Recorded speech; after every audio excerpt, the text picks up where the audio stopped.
Hey everyone, চলো আজকে দেখাবো কিভাবে আমি প্রথমবার বাসায় ডাল পুরি বানিয়েছিলাম। সত্যি কথা বলতে প্রথমবারের চেষ্টায় যে এত সুন্দর হবে সেটা আমি ভাবিনি।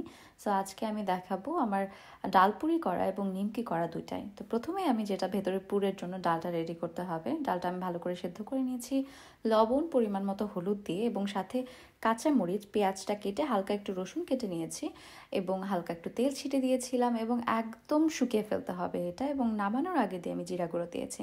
এটা খুবই সুন্দর ফ্লেভার দেয়। এবং এরপরে আমি যেটা করেছি, এরপরে আমি কিন্তু ডোটার জন্য 1 ঘন্টা আগে আমি ডো বানিয়ে ঢেকে রেখে দিয়েছিলাম যাতে করে খুব নরম হয়। সুইডিশ যে ময়দাগুলো এগুলো খুব একটা ভালো হয় না, বাট রিসেন্টলি রাতুল নতুন একটা ময়দা নিয়ে এসেছে যেটা মোটামুটি আগের থেকে অনেক ভালো এবং এত ভালো আউটপুট দিয়েছে জাস্ট বিকজ হয়তো ময়দাগুলো ভালো। আদারওয়াইজ আগের ময়দা দিয়ে আমি যাই বানাই না কেন সেগুলো খুব একটা খেতে ভালো হয় না, তারপরে আমার বানাতে খুব কষ্ট হয়, একদমই নরম হয় না।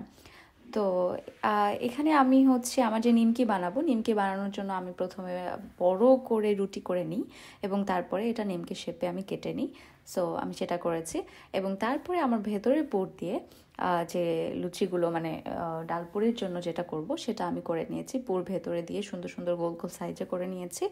তারপরে একটু একটু করে তেল দিয়ে ছোট ছোট করে পুরির যে সাইজ হয় সেই সাইজে আমি সুন্দর করে বেলে নিয়েছি। তো ইদানিং আমি প্রায়ই সব নতুন জিনিস চেষ্টা করি এবং প্রথম অ্যাটেম্পটাই যখন হয়ে যায় না খুব ভাল লাগে। এবং আমি যখন মা এবং আমার বোনকে শেয়ার করি, আমার বোন কয়েকদিন আগেই বলছিল যে অনেকদিন হয়ে গেছে আমি তোর হাতে রান্না খাই না। তো এটা শোনার পর আমার খুব খারাপ লাগে এবং আমি শুধু দিন কাউন্ট করি যে কবে যাব এবং আমার নতুন জিনিস যেগুলো আমি ট্রাই করে মানে এখন বানাই সেটা আমি ওদেরকে খাওয়াবো। এবং আমি যখন নতুন কোনো কিছু একটা করি আমার মাকে যখন বলি আমার মা খুব হ্যাপি হয়।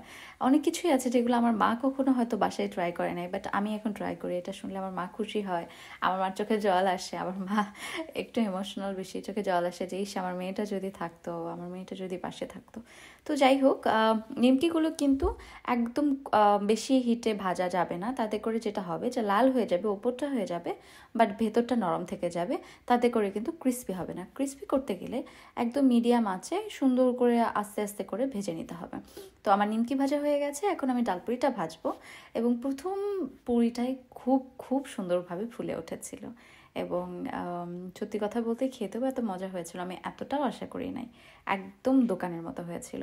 আমরা ভেবেছিলাম অল্প কয়েকটা বানাবো, বাট অল্প কয়েকটা করতে করতে আমার ডোর পরিমাণটা বেশি হয়ে যাওয়াতে আমার আসলে সেই অনেকগুলোই হয়ে গেছে এবং সব কিন্তু শেষ করে ফেলেছে, সবগুলোই শেষ করে ফেলেছে দুজন মিলে, আমি আর রাতুল। এবং রাতুল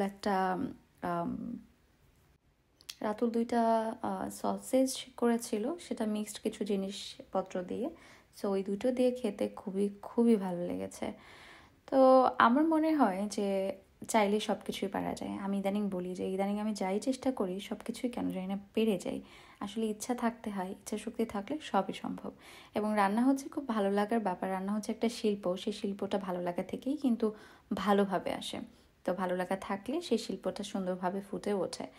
তো আজকের মতো টাটা। সবার কেমন লাগলো আমার ডালপুরি এবং নিমকির রেসিপি? আশা করি এটা দেখে অনেকেই বানাতে পারবেন এবং অনেকের কাজে দেবে, কেননা খুবই খুবই সহজ একটা রেসিপি এবং ঝটপট কিন্তু সন্ধ্যার নাস্তার জন্য বানিয়ে ফেলা যায়।